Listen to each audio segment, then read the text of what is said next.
I have a little quote here. Have you ever read any books by Stuart Wilde? Anyone?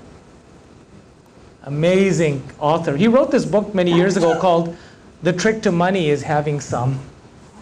So you can imagine, right? But he's funny, but very profound in his writing. And here's a quote that I really liked. It says, it's not how much you have, it's about how you feel about how much you have. That's how he defined true prosperity, and I tend to agree.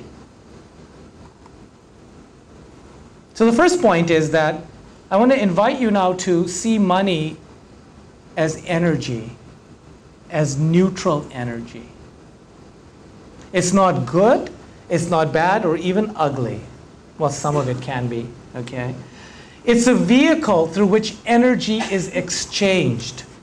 It's a trust, a promise to pay, if you will. And there is a value that we have imputed, a value that we have ascribed to this thing called money. But in and of itself,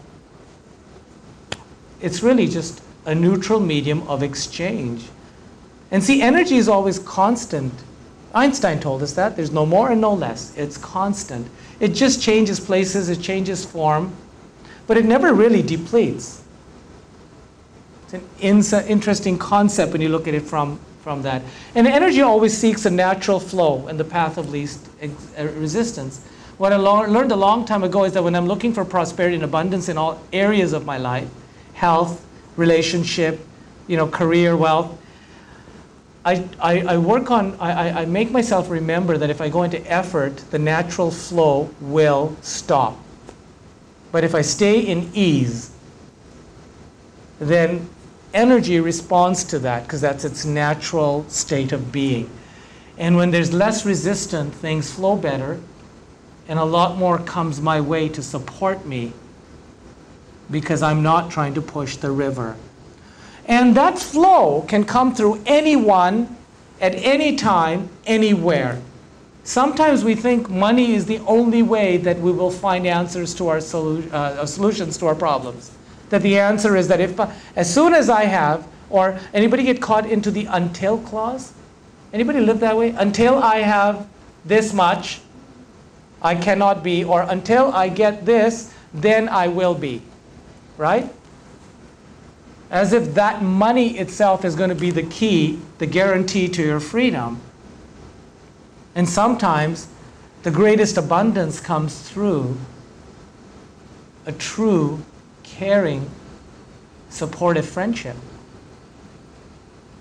A kind word. Maybe an acknowledgement or a recognition of a quality of yours.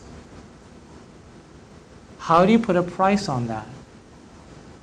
See, our judgment then goes into, after we've made money our source, then we begin to have an opinion about it, because obviously we don't, are having our needs met. So we call it dirty money. We call people being filthy rich. Okay? Look at our languaging around that. Our fears, or it's too much. I don't deserve that much. I'm not good enough. I'm guilty. Others have less, and therefore I shouldn't have what I have. And we get caught up into this don't deserving mentality. Okay? All of which, again, blocks flow. There is no shortage of energy on the planet. It's constant. If you start to understand that money is a neutral energy exchange medium and don't make it, the be-all, end-all, you open up the many ways in which all of creation can support you in having your needs met.